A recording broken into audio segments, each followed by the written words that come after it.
Share market से जुड़ी हुई जानकारी के लिए प्लीज़ सब्सक्राइब आवर चैनल ताकि आने वाले अपडेट्स आपको रेगुलरली मिलते रहे। जैसा कि हम शेयर मार्केट से रिलेटेड रोज़ 2 से 4 वीडियो आपके लिए लेके आते हैं। तो आज जिस कंपनी का हम क्वार्टर 1 का रिजल्ट एनालिसिस करेंगे उस कंपनी का नाम आपको पता है। तो वैसे देखा जाए तो कंपनी फंडामेंटल्स इतने कुछ खास भी नहीं और इतने कुछ बुरे भी नहीं है। तो एक एंगल से देखा जाए तो पिछले कुछ सालों से कंपनी लॉस मेकिंग कंपनी है, पर अभी कुछ देखेंगे, कुछ दिनों पहले से देखेंगे तो कंपनी में थोड़ा सा एनर्जेटिक माहौल बनते हुए दिख रहा है। इलेक्ट्रिक व्हीकल हो गया, कंपनी ने अपने खुद के ब्रांड्स चेंज कर दिए, खुद के नए व्हीकल लॉन्च किए। तो ओवरऑल कंपनी भी खुद को डेवलप करने की कोशिश कर रही है। आइए देखते हैं कि इस क्वार्टर में कंपनी रिजल्ट कैसे आए।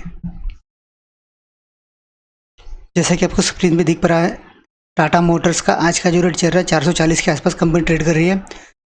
थोड़ा रेट कम ज़्यादा होते रहेंगे क्योंकि लाइव अभी चल रहा है इसका सेशन।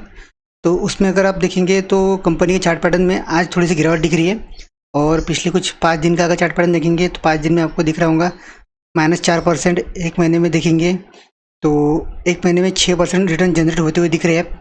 और 6 महीने की बात करेंगे इस कंपनी के चार्ट पैटर्न में तो 6 महीने में 11% गिरते हुए दिख रहा है।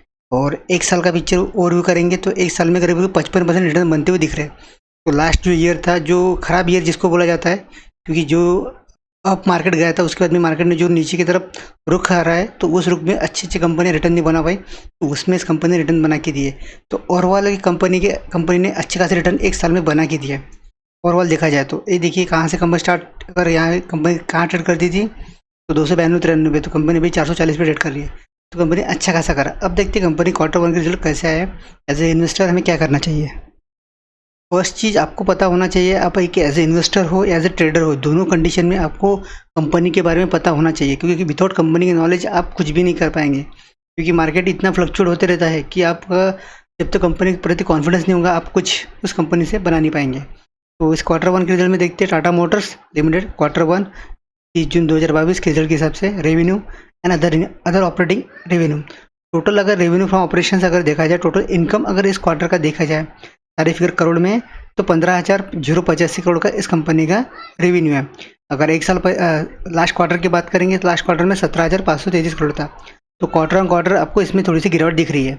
और एक साल पहले की बात करेंगे 6,701 करोड़ था, 6,701 करोड़ से 15,000, करीब दुगने से करीब 2.5 गुना इस कंपनी ने अपने रेवेन्यू बढ़ा दिया। मतलब रेवेन्यू बढ़ा मतलब सेल्स कंपनी का बढ़ा है इनकम के फॉर्म में। 2.5 गुना ईयर ऑन ईयर में बढ़ोतरी है और हल्की सी गिरावट क्वार्टर ऑन क्वार्टर में दिख रही है। तो दोनों कंडीशन में हमने ये चीज़ देख ली है। अब देखते हैं कंपनी के cost of material, employee benefit, finance cost, charges in inventory of finish goods, work in progress and product for sale, ये सारी चीज़ें माइनस प्लस करने के बाद में टोटल एक्सपेंसेस इस क्वार्टर का बनता हुआ दिख रहा है आपको 15,223 करोड़ का। और कंपनी का इनकम कितना है 15,085।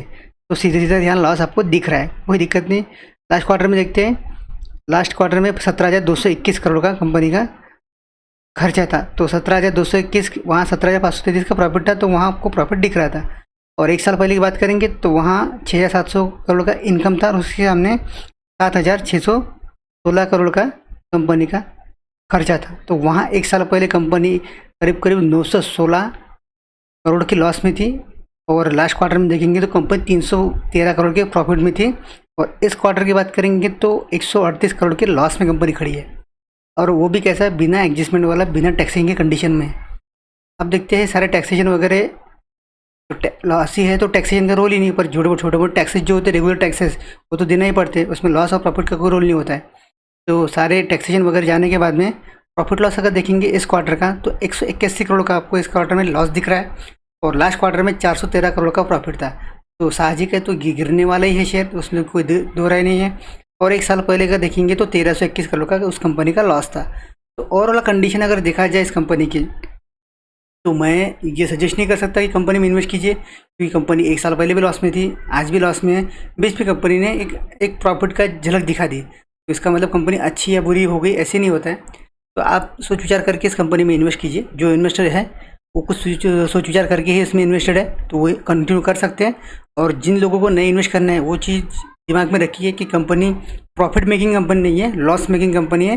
हो सकता है आने वाले दिन में कंपनी आपको प्रॉफिट बनाते हुए दिखे, और इसी अपेक्षा में आप इन्वेस्ट करें तो ही आप इसमें इन्वेस्ट कर सकते हैं क्योंकि कंपनी अगर कंटिन्यूसली लॉस बुक करती है, पिछले 1-2 साल का चार्ट पैटर्न में अगर आप देखेंगे, कंपनी की एनालिसिस करेंगे तो 1-2 साल में कंपनी ने कंटिन्यूसली लॉस बुक करे है। ऐसी अगर कंपनी कंटिन्यू लॉस बुक करेंगी तो हाँ, बड़ा ग्रुप है, बड़े ग्रुप से बिलोंग करती है, और कब तक कंपनी लॉस बुक करती रहेंगी? तो कंपनी में इसमें कुछ चेंजेस होना ज़रूरी है। कंपनी ने मिनिमम प्रॉफिट तो भी बनाना चाहिए, भले ही लॉस नहीं, पर कम से कम कुछ ना कुछ प्रॉफिट तो हाथ में आना कंपनी के। तो ओवरऑल इस कंडीशन देखने के बावजूद आप चाहो तो इस कंपनी के साथ जा सकते हो, कोई दिक्कत नहीं। और मेरा एक कंसल्ट है कि थोड़ा सा बच के दूर रहे तो ऐसे कंपनी से, क्योंकि कंपनी बुरी नहीं है, पर कंपनी फंडामेंटल्स इन्वेस्टमेंट के लिए अट्रैक्ट नहीं कर रहे हैं। और जो इन्वेस्टर है वो तो कंटिन्यू कर सकते हैं, क्योंकि उनके कुछ विचार करके उन्होंने इन्वेस्ट करा होगा। Thank you for watching video, stay continue with us, I really appreciate your time.